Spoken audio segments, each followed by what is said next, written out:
Hello students. तो आज हम लोग करेंगे डीओई की तरफ से जो वर्कशीट आता है आपका मिशन मैथ्स के लिए क्लास 10 का, उसका फर्स्ट वीक को हम लोग डेट वाइज हम लोग सॉल्व करेंगे। ठीक है, तो आज हम लोग 29 जुलाई का करेंगे, फिर इसी तरह से आगे भी इसको सॉल्व करेंगे। ठीक है, इसका मीडियम हिंदी और इंग्लिश दोनों रहेगा। ठीक है, तो आप दोनों मीडियम के स्टूडेंट इससे फ़ायदा उठा सकते हैं। तो सबसे पहले आपको जो टॉपिक इसमें दिखेगा इस वीक में, वो दिखेगा आपको फंडामेंटल थ्योरम ऑफ अर्थमेटिक, अंकगणित का मूलभूत प्रमेय। दूसरा एचसीएफ ऑफ एंड एलसीएफ। और तीसरा जो है आपका इरेशनलिटी, अपरिमेय संख्या किस तरह से प्रूव करते हैं ये। ठीक है, तो रियल नंबर में ये 3 टॉपिक को हम लोग करेंगे। तो सबसे फर्स्ट जो है आपका, उसको हम लोग स्टार्ट करते हैं आज। इसमें सबसे फर्स्ट जो है आपका, सबसे पहले हम लोग जानेंगे कि जो संख्याएं होती है उसमें अभाज्य संख्या क्या होती है। ठीक है, और भाज्य संख्याएं क्या होती है। ठीक है, तो यहाँ पर आप देख पा रहे होंगे कि अभाज्य संख्या क्या होता है। तो वैसा संख्या जिसका केवल 2 गुणनखंड हो। ठीक है, जिसका केवल 2 गुणनखंड हो, या तो 1 हो या वो अपने आप से डिवाइड हो। और भाज्य संख्या क्या होती है, जिसका 2 से अधिक गुणनखंड हो जाए। ठीक है, यहाँ पर आप ये भी देख सकते हैं कि भाज्य भाजक वगैरह क्या होता है। जब किसी संख्या को हम लोग डिवाइड करते हैं, जैसे इस 246 को हम लोग 3 से डिवाइड कर रहे हैं, तो डिवाइड करने के बाद रिमाइंडर आपका 0 आ गया है। ठीक है, तो जब रिमाइंडर 0 हो जाए, शेषफल 0 हो जाए, तो हम लोग कहते हैं कि 246 को 3 पूरा पूरा डिवाइड कर देगा, या 3 जो है 246 का गुणनखंड होगा। ठीक है, तो यहाँ वही लिखा हुआ है कि 3 जो है 246 का एक गुणनखंड है। ठीक है, इसको हम लोग भागफल कहते हैं, और ये हो जाता है हमारा भाज्य। ठीक है, 246। अब कुछ संख्याएं आपको दिया हुआ है और उसका गुणनखंड दिया हुआ है। तो 2 से हम लोग स्टार्ट किए हुए हैं। सबसे छोटी संख्या जो होता है अभाज्य संख्या, ये 2 जो है वो सबसे छोटी अभाज्य संख्या है। सबसे छोटी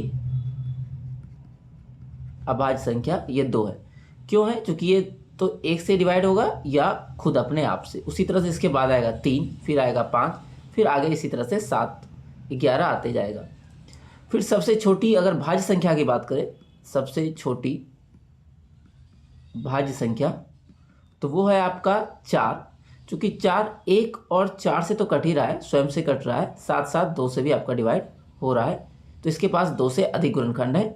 इसीलिए इस कॉलम में जो भी संख्याएं दी हुई है ये आपकी भाज्य संख्याएं हैं, जबकि इस कॉलम की सारी संख्याएं अभाज्य संख्याएं हैं।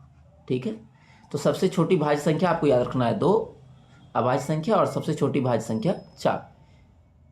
इसके बाद एक है यहाँ पर अंकगणित का आधारभूत प्रमेय, या मूलभूत प्रमेय भी इसको कहते हैं। ये क्या होता है, इसको भी हम लोग एक बार डिस्कस कर लेते हैं। अंकगणित का मूलभूत प्रमेय होता है प्रत्येक भाज्य संख्या को अभाज्य संख्याओं के गुणनफल के रूप में व्यक्त किया जा सकता है। कहीं जितना भी भाज्य संख्या होता है सबको हम लोग क्या करते हैं, अभाज्य संख्या के गुणनफल के रूप में लिख सकते हैं। और यह गुणनखंड अभाज्य गुणनखंडों के आने वाले क्रम के बिना अद्वितीय होगा। कह ये जो गुणनखंड हम लोग लिखेंगे ये अपने आप में अद्वितीय होगा। ठीक है, बस कंडीशन ये है कि हम लोग उसके क्रम को नहीं देखेंगे। ठीक है, जैसे कि अगर आपकी कोई संख्या लिखे 12, ठीक है, तो 12 है, हम लोग जानते हैं भाज्य संख्या है, तो इसको हम लोग एक ही तरह से लिख सकते हैं 2 × 2 × 3। ठीक है, तो ये क्या हो गया आपका,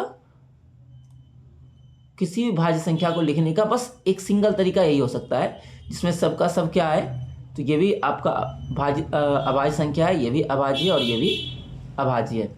ठीक है, इसको दूसरे तरह से लिख सकते हैं। हाँ, क्रम को छोड़कर, क्रम को छोड़ के मतलब इसको हम इस तरह से लिख सकते हैं कि 3 × 2 × 2, तो इससे कोई अंतर नहीं पड़ेगा। ठीक है, अब यहाँ पर कुछ क्वेश्चंस हैं जिसको हम लोग सॉल्व करेंगे। तो पहला क्वेश्चन है 24 के गुणनखंड क्या होता है ये लिखना है। तो 24 का गुणनखंड हम लोग लिखेंगे तो 1 से ये है, ठीक है, 2 से भी डिवाइड हो जाएगा, 3 से भी डिवाइड हो जाएगा, 4 से भी होगा, 5 से नहीं होगा तो 5 नहीं लिखेंगे, फिर 6 से डिवाइड होगा, फिर 8 से, फिर उसके बाद आपका 12 से और 24 से। तो यहाँ पर क्या किया हम लोग 24 और 36 का 24 का जितना भी गुणनखंड था ये लिख दिए। अभी ऊपर हम लोग सीखे भी थे गुणनखंड क्या होता है। जब किसी भी संख्या से 24 में भाग देंगे तो अगर शेषफल 0 आ जाएगा तो हम लोग कहेंगे कि उसका गुणनफल वो संख्या उसका गुणनखंड होगा। सिमिलरली 36 का गुणनखंड जब हम लोग करेंगे तो इसका हो जाएगा 1 2 3 4 6, फिर 9 से कटेगा, फिर 12 से, फिर 18 और फिर 36। ठीक है, चूंकि आपको 20 तक का टेबल याद है तो आसानी से इसको डायरेक्टली इस तरह से पता कर सकते हैं।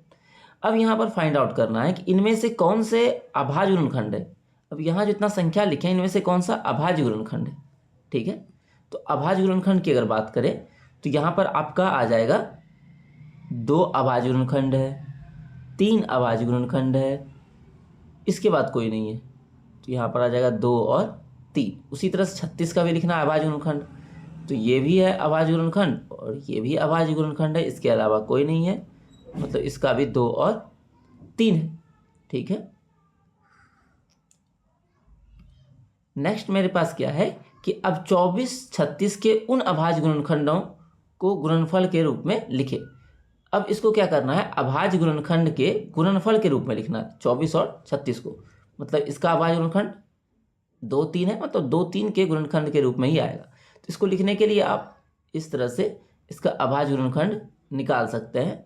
24 को 2 से डिवाइड करेंगे तो 12, फिर इसको 2 से डिवाइड करेंगे तो 6, फिर 2 से डिवाइड करेंगे 3, फिर 3 से डिवाइड करेंगे 1। जैसे ही 1 आएगा हम लोग स्टॉप कर देंगे। तो हम लोगों के पास क्या मिल गया 2 गुना 2 गुना 2 गुना 3, 2 इंटू 2 इंटू 2 इंटू 3। 1 को हम लोग नहीं लिखते हैं क्योंकि 1 क्या है आपका, 1 ना तो आपका प्राइम है और ना ही कंपोजिट है, ना तो अभाज्य है और ना ही भाज्य। फिर उसी तरह 36 को भी आप लिखिएगा तो ये भी आ जाएगा 2 इंटू 2 इंटू 3 इंटू 3। इसी तरह से आप कर लेंगे तो ये इस तरह से आपको मिल जाएगा। ठीक है, इसके बाद सेम यही चीज़ है आपका इंग्लिश में। ठीक है, इसको थोड़ा सा इंग्लिश में भी देख लेते हैं। तो आपका था यहाँ पर कि 3 यहाँ पर हो जाएगा आपका डिवाइज़र, रिमाइंडर 0 आ गया है। जब भी रिमाइंडर 0 आएगा तो ये इसका जो है बन जाएगा फैक्टर। ठीक है, 3 इज़ द फैक्टर ऑफ 246। तो प्राइम नंबर का डिफिनेशन जब देखेंगे तो प्राइम नंबर में क्या था कि जिसका केवल 2 फैक्टर हो, एक तो 1 और दूसरा नंबर इटसेल्फ। उसी तरह से आपका कंपोजिट नंबर में क्या होगा तो इसका मोर देन 2 होना चाहिए, 2 से ज़्यादा फैक्टर इसके पास होना चाहिए। तो इस कॉलम में सारा प्राइम नंबर है क्योंकि इसका 1 से डिवाइड हो रहा है और 2 से डिवाइड होगा 2, फिर 3, फिर 5। इसी तरह से आगे अगर लिखना होगा तो 7, 1 और 7 से डिवाइड होगा। फिर आएगा आपका 9 नहीं आएगा। ठीक है, इसके बाद आएगा 11, 1 और 11। अब अगर कंपोजिट का बात करें, कंपोजिट नंबर का, तो यहाँ पर 1 2 4, चूँकि ये 2 से ज़्यादा नंबर से डिवाइड हो रहा है तो ये आपका हो गया कंपोजिट नंबर। ठीक है, तो ये जो 4 है आपका, ये है आपका स्मॉलेस्ट कंपोजिट नंबर और ये है आपका स्मॉलेस्ट प्राइम नंबर, और ये था स्मॉलेस्ट 4 कंपोजिट नंबर। फिर 1 के बारे में आप ध्यान रखेंगे, 1 क्या है तो नाइदर प्राइम नोर कंपोजिट। ठीक है, नोर कंपोजिट। फिर फंडामेंटल थ्योरम ऑफ अर्थमेटिक, अंकगणित का मूलभूत प्रमेय क्या कहता है, तो कोई भी कंपोजिट नंबर को हम लोग क्या कर सकते हैं, एक्सप्रेस कर सकते हैं as the product of prime number के प्रोडक्ट के रूप में लिख सकते हैं किसी भी कंपोजिट नंबर को।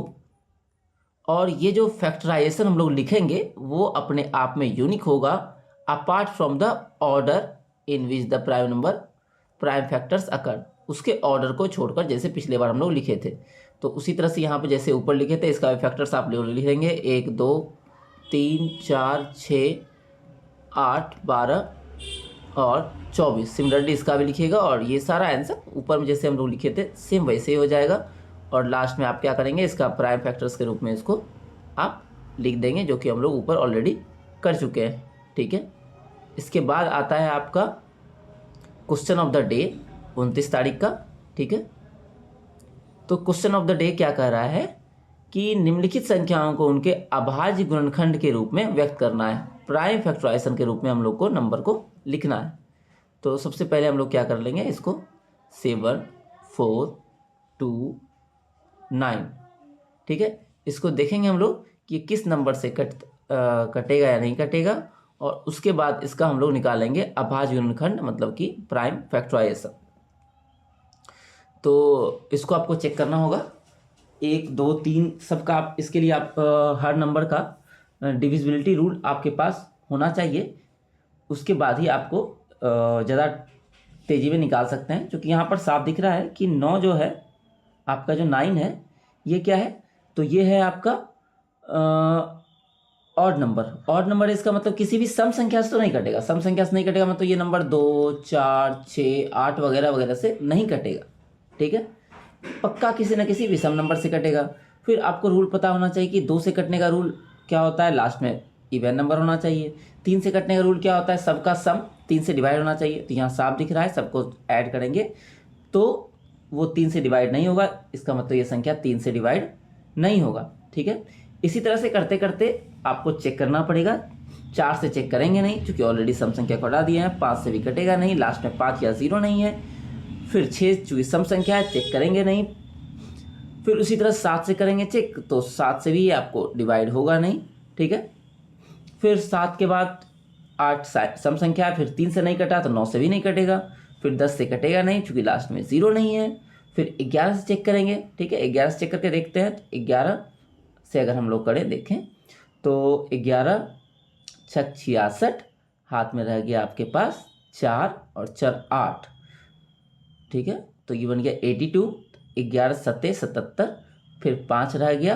तो फिर से यहाँ पर देखिएगा तो ये नंबर क्या होगा, तो 11 से भी डिवाइड नहीं होगा। ठीक है, फिर 11 के बाद फिर हम लोग 13 पर चेक करेंगे।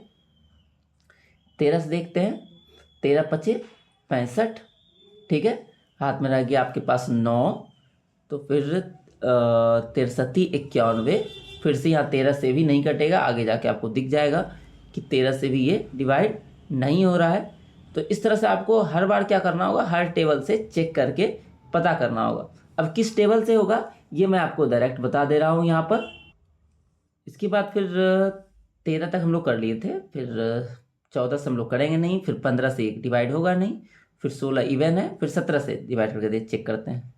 17 से चेक करेंगे तो 17 तिया क्या 17 चुके 68।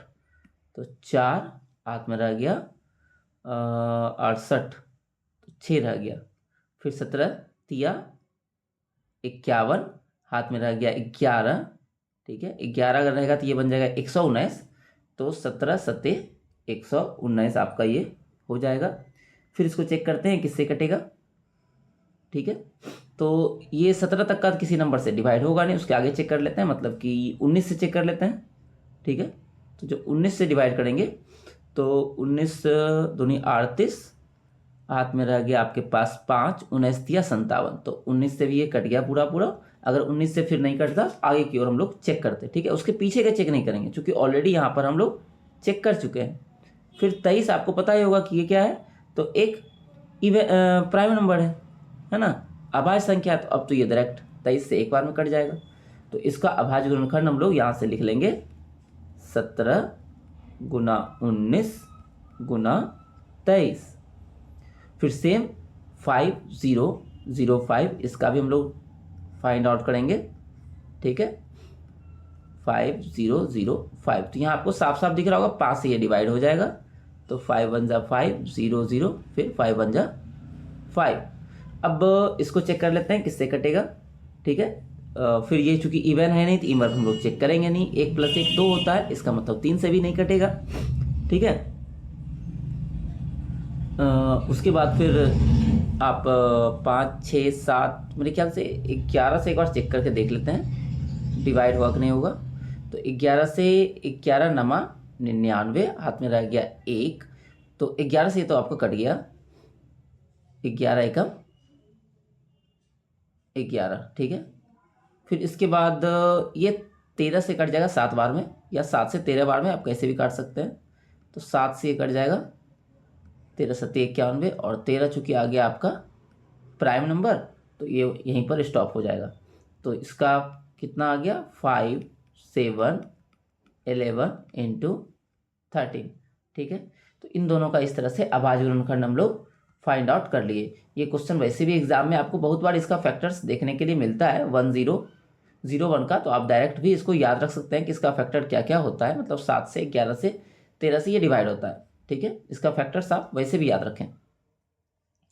तो ये हो गया आपका 29 तारीख तक का, ठीक है। इसके आगे फिर नेक्स्ट डे हम लोग करेंगे 30 तारीख का, ठीक है। इस वीडियो में इतना ही। तो अगर आपको ये इससे कुछ लाभ हुआ तो आप लोग ज़रूर नीचे कमेंट बॉक्स में बताइएगा। फिर अगला वीडियो जल्दी आपका हो जाएगा अपलोड।